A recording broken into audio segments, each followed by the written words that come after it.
बिस्मिल्लाहिर्रहमानिर्रहीम। तो दोस्तों आज की क्लास में आपको बताऊंगा कि बुक लाइब्रेरी मैनेजमेंट किस तरीके से बनाई जाती है। तो सबसे पहले आपको यहाँ पर आपको सीरियल वाइज नंबर आपको ऐड करने हैं। उसके बाद जो जो स्टूडेंट्स होंगे और वो किस डेट को जो है आप बुक उनको दे रहे हैं तो उनकी इशू डेट होगी वो आपको यहाँ पर मेंशन कर लेनी है। इसके बाद आप यहाँ पर एंड डेट लिखेंगे। एंड डेट के बाद आपके पास नंबर ऑफ डेज जितने होंगे वो आप कैलकुलेट करेंगे और इसके बाद जो रीडर्स होगा या राइटर्स होगा यानी बुक नेम होगा वो आपने यहाँ पर मेंशन करना है कि कौन सी जो स्टूडेंट है उसका नाम क्या है, ठीक है ना, रीडर नेम यानी स्टूडेंट्स का नेम। और उसके बाद फिर हर बुक का जो है वो एक कोड होता है जो कि आप शेल्फ वाइज अपनी लाइब्रेरी को मैनेज करते हैं उस हिसाब से होता है। और फिर आप यहाँ पर नेक्स्ट जो ऐड करेंगे जिसमें आप अपनी बुक टाइप लिखेंगे कि बुक टाइप जो है वो किस टाइप्स की है, यानी कि जनरल नॉलेज की है, हिस्ट्री की है, जो भी होगी ना तो वो आपको मेंशन करना है। उसके बाद फिर आपने यहाँ पर ऐड करना है प्रीवियस। अब ये प्रीवियस क्या चीज़ है ये भी हम आगे देखेंगे। और फिर इसके बाद यहाँ हम ऐड करेंगे अमाउंट और स्लैश डाल के हम यहाँ पर ऐड करेंगे डे। फिर नेक्स्ट चीज़ होगी हमारे पास यहाँ पर हमारे चार्जेस, ठीक है। तो चार्जेस वगैरह हमने यहाँ पर ऐड कर लेने हैं और लास्ट वन जो होगा हमारे पास यहाँ पर टोटल अमाउंट।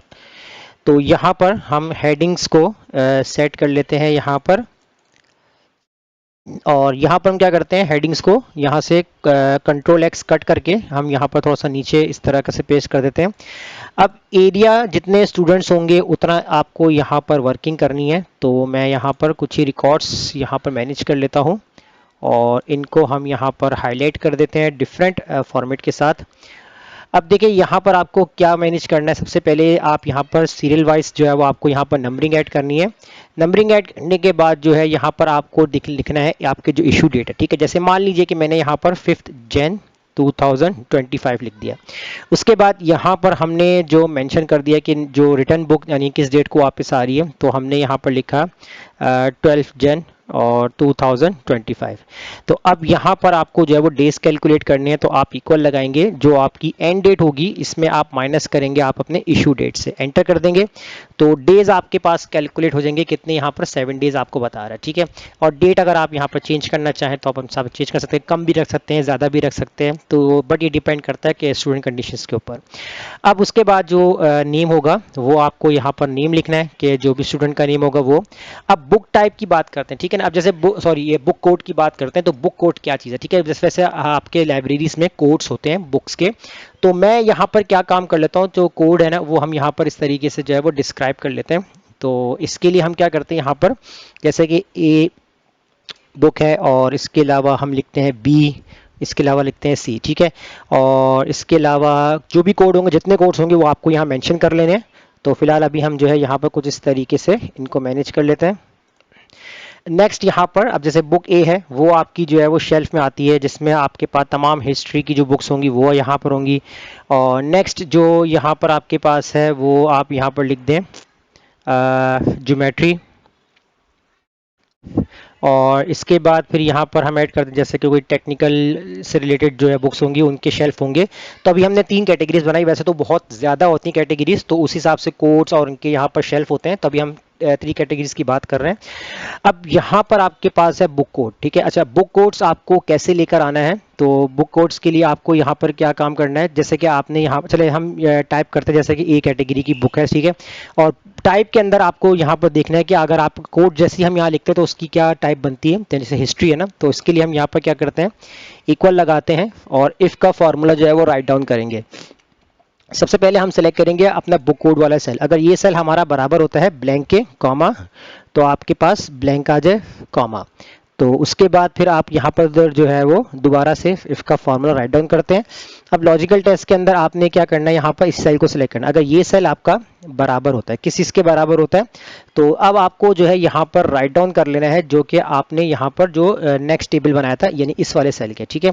और इसको F4 से लॉक करना है, ठीक है, क्योंकि हम जब ड्रैग करेंगे तो प्रॉब्लम ना हो फॉर्मूले के अंदर। तो आपने सेलेक्ट किया, अगर ये सेल आपका इस सेल के बराबर होता है कॉमा, तो आपके पास क्या प्रिंट हो जाए, आपके पास ये वाला जो है वो सेल जो है वो प्रिंट हो जाए। तो इसको भी F4 से लॉक करेंगे, कॉमा लगा देंगे, दोबारा इफ का फॉर्मूला राइट डाउन करेंगे तो आप सेलेक्ट करेंगे अगर ये वाला सेल आपका बराबर होता है, किस चीज़ के बराबर होता है, तो यहाँ पर हम टाइप करेंगे ये वाला सेल तो उसके बाद F4 से लॉक करेंगे, कॉमा, तो आपके पास क्या प्रिंट हो जाए, तो आपके पास ये ज्योमेट्री वाला सेल प्रिंट हो जाए। इसको भी F4 से लॉक करेंगे, कॉमा, लास्ट कंडीशन बनाते हैं इफ अगर ये वाला सेल आपका बुक कोड का बराबर होता है, किस चीज़ के बराबर होता है, तो यहाँ मैं इसको रीचे कर लेता हूँ, यानी कि इस वाले सेल के F4 से इसको हम करेंगे लॉक, कॉमा, तो आपके पास क्या प्रिंट हो जाए, आपके पास जो है वो ये सेल प्रिंट हो जाए। उसके बाद F4 से लॉक करके अब जितने ब्रैकेट्स आपने ओपन किए थे उतने ही ब्रैकेट आपको यहाँ पर क्लोज कर लेने हैं, ठीक है। तो यहाँ पर हम ब्रैकेट्स को क्लोज कर लेते हैं। अब उसके बाद हम यहाँ पर करते हैं एंटर, तो देखिए यहाँ पर हिस्ट्री आ रही, जैसे हम यहाँ पर कोड चेंज करते हैं बी, तो देखिए ज्योमेट्री आ रहा है, सी लिख रहे हैं तो यहाँ पर देखिए टेक्निकल आ रहा है, तो कोड के हिसाब से जो है वो हमारे पास यहाँ पर बुक टाइप जो है वर्किंग कर रही है। फिर इसके बाद हम बात करते हैं यहाँ पर प्रीवियस की। अच्छा, अब प्रीवियस के लिए आपको क्या करना है, तो देखिए जैसे हमारे पास यहाँ पर होते हैं डेज चार्ज रिक्वायर्ड, ठीक है ना, यानी कि डे रिक्वायर्ड कितने हैं, ठीक है, डे रिक्वायर्ड की जो हमने यहाँ पर हेडिंग डाल दी है। उसके बाद नीचे हम लिखते हैं यहाँ पर जो कि हमारे चार्जेस होंगे, तो इन दोनों को भी यहाँ पर सेलेक्ट करते हैं और यहाँ पर इसको हम हाईलाइट करते हैं। अब देखें डे रिक्वायर्ड, जैसे कि आपके पास मैक्सिमम जो है वो 7 डेज का टाइम होता है, ठीक है, एक लिमिट होती है कि इससे ज़्यादा आप जो है वो बुक नहीं रख सकते। अगर आपके पास टाइमिंग ज़्यादा हो जाती है तो आपके ऊपर चार्जेस यानी पेनल्टी लग जाती है। तो यहाँ पर आप देखें चार्जेस कितने लगेंगे, यानी कि पर डे के हिसाब से, तो मान लीजिए जैसे मैंने यहाँ पर जो है वो 50 चार्जेस ऐड कर दिए। अब देखिए प्रीवियस निकालने के लिए आपको इक्वल लगाना है, इफ़ का फॉर्मूला राइट डाउन करना है।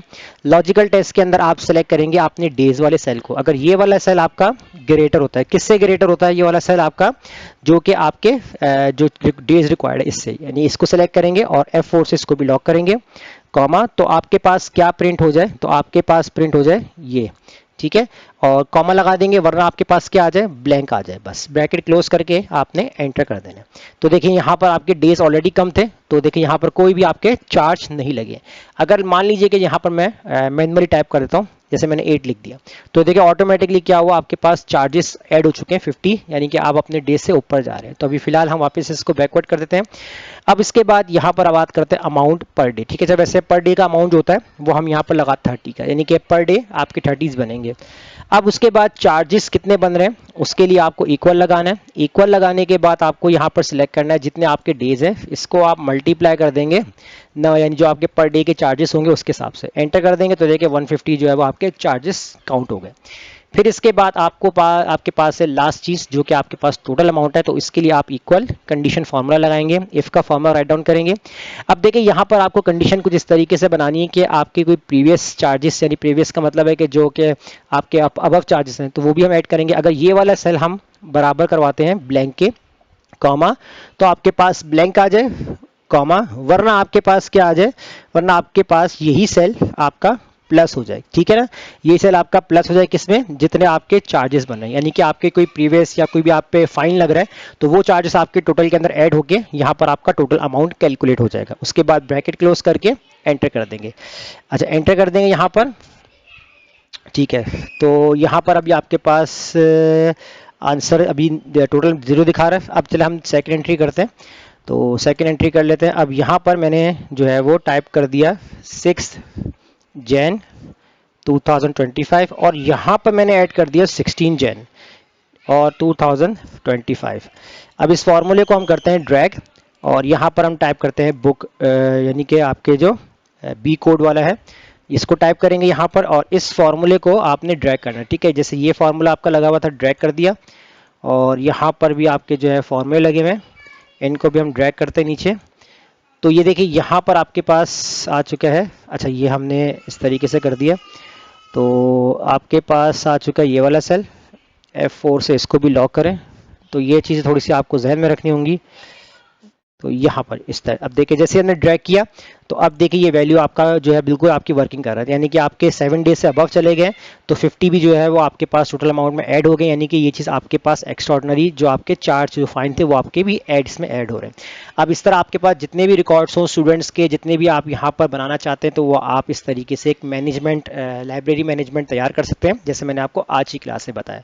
तो फिलहाल आप इस क्लास की प्रैक्टिस कीजिए, मुझे इजाज़त दीजिए, अल्लाह हाफिज़।